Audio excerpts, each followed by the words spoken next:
Welcome बच्चों। मेरा नाम धीरज है और आज आप मेरे साथ पढ़ रहे हैं चैप्टर प्रोबेबिलिटी। प्रोबेबिलिटी को सिंपल शब्दों में बोलें तो होते हैं चांस। किस चीज़ का कितना चांस हो सकता है, कितने परसेंटेज चांस हो सकता है।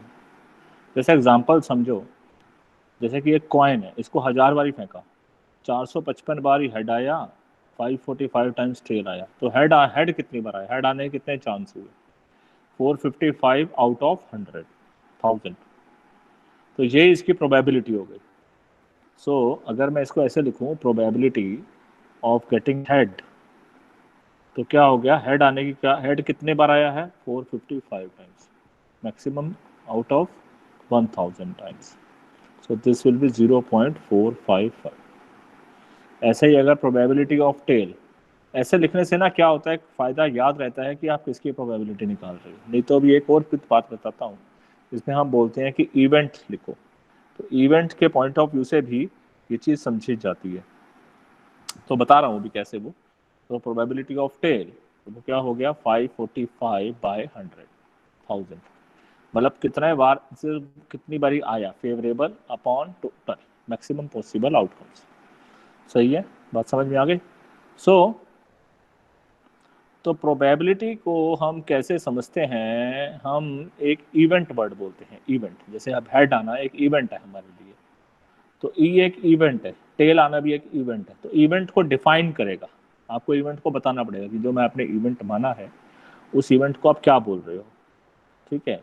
सो तो प्रोबेबिलिटी ऑफ एन इवेंट क्या होगा, नंबर ऑफ ट्रेल्स जो हुए, जो फेवरेबल हुए, upon total possible, total number of trails. इस बात को आप ऐसे समझो, मैं इस बात को ऐसे लिखता हूँ। हाँ, ये वाला तरीका जो ऐसे लिखना है कि नंबर ऑफ फेवरेबल आउटकम्स, कितनी बारी हो सकता था या कितनी बारी हुआ, अपॉन टोटल कितने पॉसिबल हो सकते थे। ठीक है, मैक्सिमम पॉसिबिलिटी जो है उसको नीचे लिखना है, और जितना जो आया है, जो चीज इवेंट जो आप फेवरेबल इवेंट हुई है उसको आप ऊपर लिखेंगे। सो आप जैसे कि फॉर एग्जांपल मैं बात बताता हूँ आपको, let find the probability of getting head when a coin is tossed. So बात को समझो कि जब आपके कॉइन आप उछालते हो, कॉइन, तो दो पॉसिबिलिटी आती है, या तो हेड या तो टेल। ठीक है। सो ये, इसे हम बोलते हैं बेसिकली टोटल पॉसिबल आउटकम्स। क्या बोलते हैं?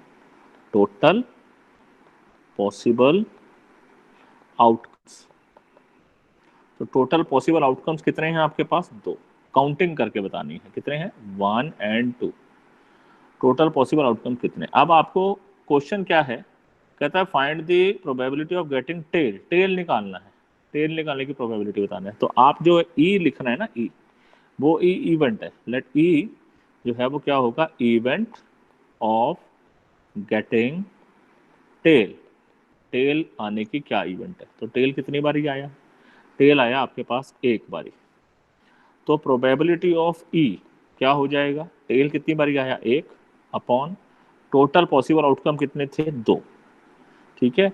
तो जब आपने ये ई लिख दिया है, इसका मतलब आपने ई डिफाइन करा है। यहाँ पर ई का मतलब आपने बताया है कि ई का मतलब है टेल निकालना। अब कई बार क्या होगा, हेड निकालना, टेल निकालना, कुछ और भी चीजें निकालना, तो हर इवेंट को हमको यहाँ डिफाइन करना पड़ता है। समझ गए बात को? चलो शुरू करते हैं।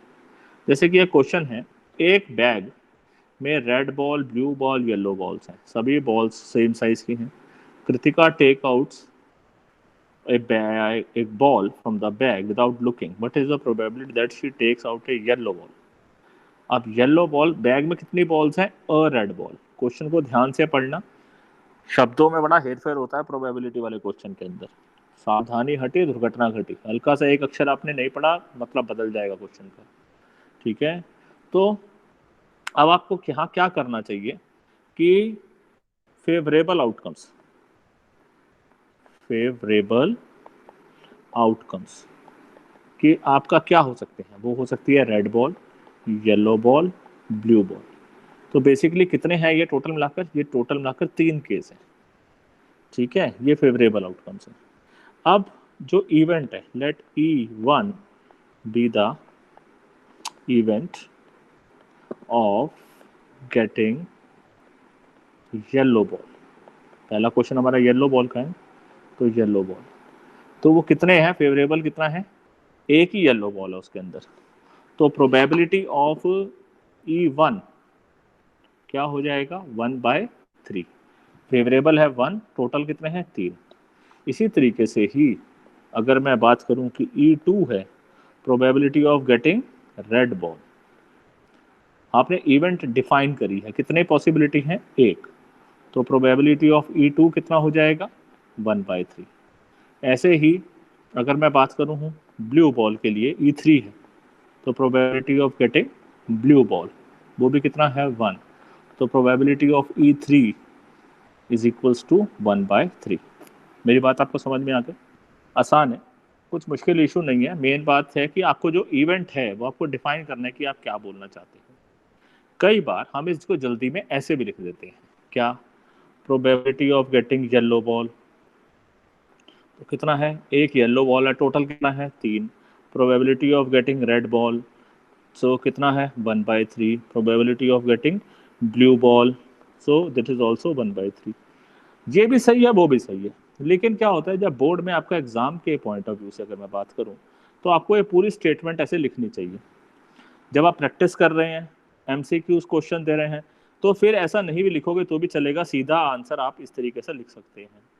तो मैं अभी कई क्वेश्चंस में तो यहाँ E1 E2 E3 इवेंट लिखूंगा, लेकिन कई बार मैं ऐसे भी लिख दूंगा, क्योंकि इसमें बहुत टाइम लगता है, ठीक है, तो आपका समय बचेगा, अदरवाइज तो मैं इतना सारा केवल एक ही ये लिखता रहूँगा, E1 इवेंट क्या है वो क्या है। So suppose we throw a dice once, एक डाइस को फेंकते हो, what is the probability of getting a number greater than 4। Dice समझते हो क्या होती है, डाइस होती है पासा, और उसमें जो क्या होता है 1 2 3 4 5 एंड 6, 6 नंबर आते हैं, नंबर ग्रेटर देन 4, तो ये जो आया है 6 है, ये टोटल पॉसिबल आउटकम्स हैं, तो यहाँ पर आपको यहाँ लिखना पड़ेगा टोटल पॉसिबल आउटकम्स, ठीक है, so this is equals to, मैं यहाँ इसको नीचे लिख देता हूँ,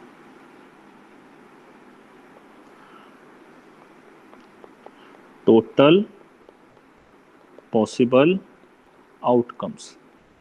हमेशा, अभी तो ये बहुत छोटा है इसलिए कोई दिक्कत नहीं है, ठीक है, कोई दिक्कत नहीं है, लेकिन जब बड़ा होगा तो आपको इस स्टेटमेंट को अच्छे से समझाना पड़ेगा। तो ये कितने हैं, ये कितने हैं, काउंटिंग करो, काउंटिंग करने पे आया है 6, मेरे को काउंट करके बताना है, 1 2 3 4 5 6, ये 6 नहीं है, कितने नंबर हैं 1 2 3 4 5 एंड 6, इस तरीके से।